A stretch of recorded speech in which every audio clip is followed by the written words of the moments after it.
What's going on, guys? This is Danny Summers with Intercept MMA. Thank you guys for tuning in. If you guys can, please hit like and subscribe. Also hit the notification bell. That way, anytime we're putting out new videos, new content, new fight breakdowns, you guys can see it first.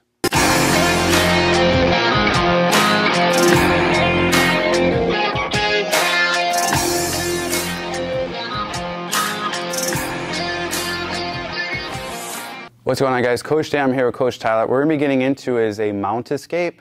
And a mount escape where someone is dropping their hips. And this happens a lot too if someone's grapeveining my legs, which is a good tactic to utilize because it's another barrier sometimes I have to work through to escape. But in hindsight, there are ways that we still can escape the mount when that happens. And again, making sure we're framing properly. Ideally, when I show these techniques, you guys take them to your gym or wherever you're at, try them out, and they work perfectly. But there's always going to be counters and follow-ups. So when you're doing these, it's making sure that your partner is showing you what they would do and then working out that reaction times. But if we're mounted and Tyler has the mount, but when he has the mount, he puts his grapevines in. And again, when he puts his grapevines in, that means all of his weight is starting to drive down into my sternum here, right? What I want to think is I'm not going to be able to traditionally elbow knee escape, especially if he's controlling my legs really well. But what I can do is get more weight on his hands so his hips are lighter. If I just try to lift his hips right now, they're going to be very heavy, especially because he's driving them down. But what I want to do is get his weight up. So I'll get my hands to his hips. And once I feel his hips, the next thing I want to do is start to throw my feet, almost like I'm throwing it over my head. When I do that, I'm going to start to get his weight to go in that direction, and then I'm going to press. So if I'm in this position, once I start to escape my feet, I throw my feet up, and then I press. Now, once I press, I bring my knees in, and as I bring my knees in, I start to let him settle into my butterflies. And obviously, from there, we can start to elevate, look to get up. If we want to get up, look to attack from that position, whatever the case may be.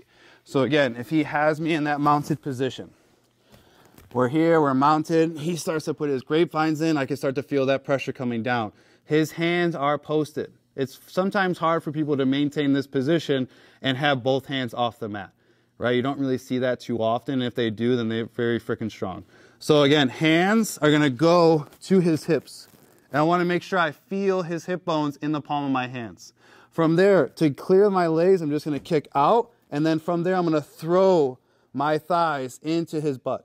As I do that and I start to get more weight going into his hands, all I'm going to do is start to press. And then I start to bring my knees out. Once my knees are out, I let him settle and then go right into double unders. Again, from there, just to get him up, we start to get to that position. And from here, if I want to attack, I can start looking for my attacks. I can easily just start to escape. Again, depending on sport will dictate where you go next. But I'm looking to transfer the weight from my hips to his hands. Once I get there, then I'm going to press up. Sometimes what might happen is as you go to press up, you might have to start to rotate the hips to one side just to get one knee in, especially if someone is very strong on top, pulling themselves in. But the biggest thing is getting more weight on their hands. If I can get more weight on his hands, it's going to be lighter to press. If I let him settle his weight on my hips and think that I'm just going to bench him off, probably not going to happen. So once I get his weight to his hands, I start getting his weight going in this direction. Then I want to start thinking of redirecting his hips. If I can, straight up, knees in. If I have to go out, maybe just one knee and then the other knee comes in. Or I bring him to the other side, one knee, other knee comes in. But the biggest thing is get his weight on his hands.